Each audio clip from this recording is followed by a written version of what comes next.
உக்ரைனுக்கு எய்டிகள் வந்து குமிஞ்ச வண்ணமா இருக்கு.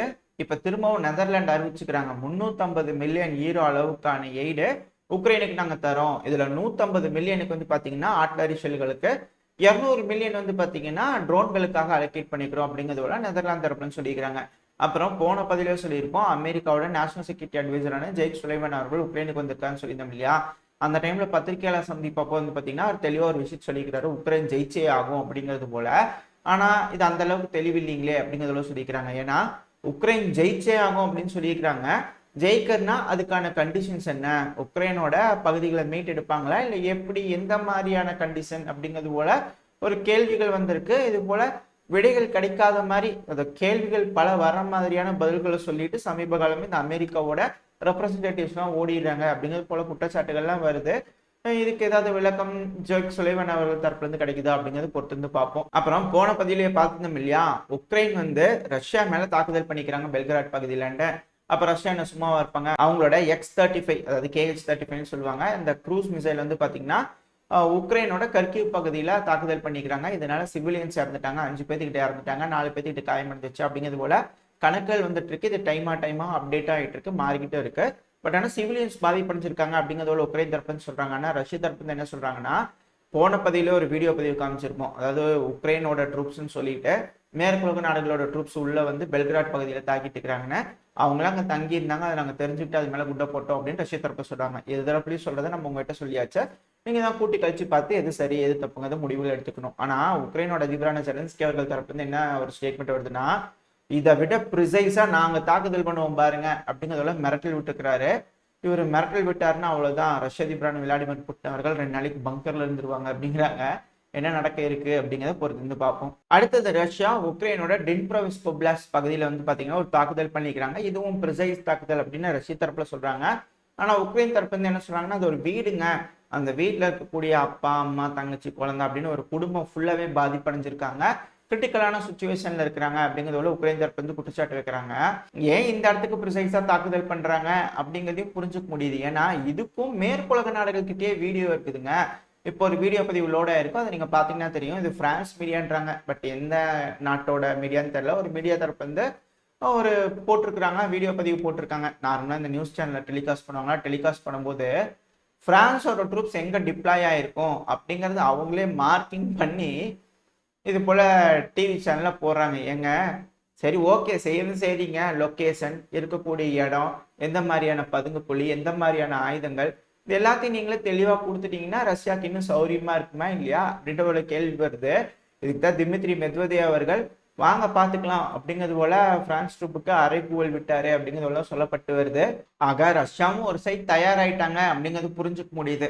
அதுக்கப்புறம் லான்சர் ட்ரோன்களோட சாகசங்கள் அப்படிங்கிறது போல வீடியோ பதிவுகள் நிறைய பகிரப்பட்டு வந்துட்டு இருக்கு. தெர்மல் இமேஜிங் வந்து எந்த அளவுக்கு வந்து உபயோகமா இருக்கு, அப்புறம் நைட் விஷன் கேமரால எந்த அளவுக்கு உபயோகமா இருக்கு, இது போல பல வகையான மோடுகள் வந்து இந்த லான்சர் ட்ரோன்களுக்கு பொருத்தப்பட்டிருக்கு இல்லையா? அதனால ஹேங்கருக்குள்ள இருக்கக்கூடிய விமானங்களை கூட தெரிஞ்சுக்கிட்டு இந்த ஹேங்கர்ல விமானங்கள் இருக்கா இல்லையா அப்படின்னு தெரிஞ்சுக்கிட்டு அதை போய் தாக்குதல் பண்றாங்க. இது போல வீடியோ பதிவுகள்லாம் வந்துகிட்டு இருக்கு. இது ஒரு மிகப்பெரிய விஷயம் அப்படிங்கிறது சொல்லப்பட்டு வருது. ஏன்னா அது உள்ள இருக்கிறது டீக்காயா கூட இருக்கலாம், ஆனா அந்த ஹேங்கருக்குள்ள ஒரு விஷயம் இருக்கு அப்படின்னு தெரிஞ்சுக்கிறது ஒரு மிக பெரிய விஷயம். இது ட்ரோன்களோட அடுத்த கட்ட டெக்னாலஜி உயர்வு அப்படிங்கிறத சொல்லப்பட்டு வருது. குறிப்பா இந்த அட்டாக் எங்க நடந்திருக்கு அப்படின்னு பாத்தீங்கன்னா, உக்ரைனோட மிக்கலேவ் பகுதியில் இருக்கக்கூடிய குல்பெக்கினோ ஏர்பேஸ், பேர் கொஞ்சம் கட்டவில்லை, அந்த ஏர்பேஸ்ல இருக்கக்கூடிய ஹேங்கர்ல இருக்கக்கூடிய ஒரு விமானம் தான் இது. வந்து செக் ரிபப்ளிக்கால உக்ரைனுக்கு கொடுக்கப்பட்ட ஒரு ட்ரைனிங் ஏர்கிராஃப்ட்னு சொல்லப்படுது. இந்த ட்ரைனிங் ஏர்கிராஃப்டோட வகை L-39 அப்படிங்கிறதோட சொல்றாங்க. இந்த ஏர்கிராஃப்ட் மேலதான் இந்த லான்சர் ட்ரோன்கள் துல்லியமா தாக்குதல் பண்ணிருக்கு அப்படிங்கிறாங்க. இதே போல உக்ரைனோட ஒடசா பகுதியில் இருக்கக்கூடிய, ஒடசா பகுதின்னு சொல்லப்பட்டு வருது, அங்க இருக்கக்கூடிய பழைய உக்ரைனோட பேட்ரால் போட், இந்த மாதிரியான பேட்ரால் போட்டை பயன்படுத்தி தான் சில ஆப்ரேஷன்ஸ் இந்த கிரீமாக் எகெயின்ஸ்டா செய்யக்கூடிய லேண்டிங் ஆப்ரேஷன்ஸ்க்குலாம் இது உதவியா இருக்கு.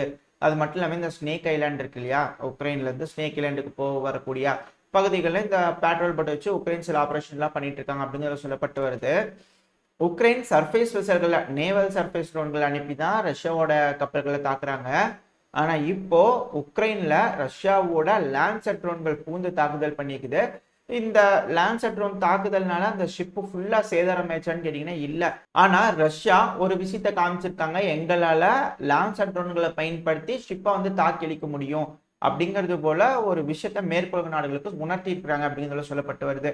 ஏன் என்னாச்சு அப்படின்னு கேட்டீங்கன்னா, சமீப காலமா இந்த மைண்ட் ஸ்வீப்பர் அப்படின்னு சொல்லிட்டு, அதாவது இந்த கண்ணி வெடிகள்லாம் இருக்கும் இல்லையா, கடல்ல வந்து போட்டு வச்சிருப்பாங்க இல்லையா, அதை வந்து அகற்றதுக்காக அதிகமான போர்க்கப்பல்கள் வகையை வந்து கொடுத்துட்டு இருக்காங்க உக்ரைனுக்கு. அப்படின்ற பேர்ல அந்த கண்ணி வெடிகள் அகற்ற கப்பல் அப்படின்றது போல கொடுத்துட்டு இருக்காங்க. அந்த கப்பல்களை நீங்க எதுக்கு வேணா கொடுங்க, நாங்க பார்த்துப்போம் லான்சர் ட்ரோன்களை வச்சு அப்படிங்கிறது போல மிரட்டிட்டு இருக்காங்க ரஷ்யா அப்படிங்கிறது போல சொல்லப்பட்டு வருது. அடுத்தது போர்க்களங்கள்ல எஸ்தோனியாவால கொடுக்கப்பட்ட அன்மேன்டு கிரவுண்ட் வெஹிக்கிளை சேர்ந்த தெம்சிஸ் அப்படின்னு சொல்லப்படுது. இந்த அன்மேன்டு கிரவுண்ட் வெஹிக்கிளை உக்ரைன் இந்த இவாக்குவேஷனுக்காகவும் அதிகமான ஆயுதங்களை ஃப்ரண்ட் லைனுக்கு கொண்டு போய் கொடுக்கறதுக்காகவும் பயன்படுத்திக்கிட்டு இருக்கிறாங்க. இந்த ட்ரோன் இந்த வகையான கிரவுண்ட் வெஹிக்கிளை கண்டுபிடிச்சு அதை நாங்கள் தாக்கி அழிச்சிட்டோம் அப்படின்றது போல ரஷ்யா தரப்புல இருந்து ஒரு வீடியோ பதிவுகள் வந்துகிட்டு இருக்கு. இது வைரல் ஆயிட்டு இருக்கு. அதாவது உக்ரைனும் இது போல கிரவுண்ட் வெஹிக்கிள் பயன்படுத்திட்டு தான் இருக்காங்க. ஆனா நேட்டோ ட்ரூப்ஸோட அன்மேன்டு கிரவுண்ட் வெஹிக்கிள் களத்துக்குள்ள வந்துடுச்சா அப்படின்ற போல கேள்வி வருது இல்லையா. உக்ரைன் தரப்புலையும் சமீப காலமா அவங்க யூஸ் பண்ணிட்டு இருக்காங்க. அவங்களே செஞ்சு பண்றேன் அப்படிங்கிறதோட சொல்லுவாங்க, ரஷ்யாவை அவங்களே செஞ்சு பண்றேன் அப்படிங்கிறதோட சொல்லுவாங்க. ஆனா இப்போ நேட்டோவோட ஒரு ஒரு புது புது ஆயுதங்களா அடுத்த கட்ட ஆயுதங்கள் உள்ள வர ஆரம்பிச்சிருச்சு. அதான் கழுசடைகள்லாம் போட்டு தீத்துட்டாங்க. இப்போ அதிநவீன ஆயுதங்கள் உள்ள வந்துகிட்டு இருக்கு. இதைத்தான் நம்ம முன்னாடியே சொல்லியிருப்போம், போன பதிவிலும் சொல்லியிருப்போம், இப்போ நம்ம திரும்பி சொல்றோம். இந்த கொரியன் போர்ல இதே தான் நடந்துச்சு. கொரியன் போர்ல இல்ல, எல்லா போர்லயும் இதுதான் நடக்கும். பழைய ஆயுதங்கள் எல்லாத்தையும் கொடுத்து எல்லாத்தையும் தீத்ததுக்கு அப்புறமா வீரர்களாக சோறு உடைஞ்சிருப்பாங்க இல்லையா. சவுத் கொரியாவும் சரி நார்த் கொரியாவும் சரி வீரர்களாக சோறு உடைஞ்சிருப்பாங்க இல்லையா. அப்போ உள்ள இறங்கிடுவாங்க. அதிநவீன ஆயுதங்கள்லாம் கொண்டு வந்து நல்லா திட்டம் போட்டு பிரகாசமா வேலையை செஞ்சுருவாங்க.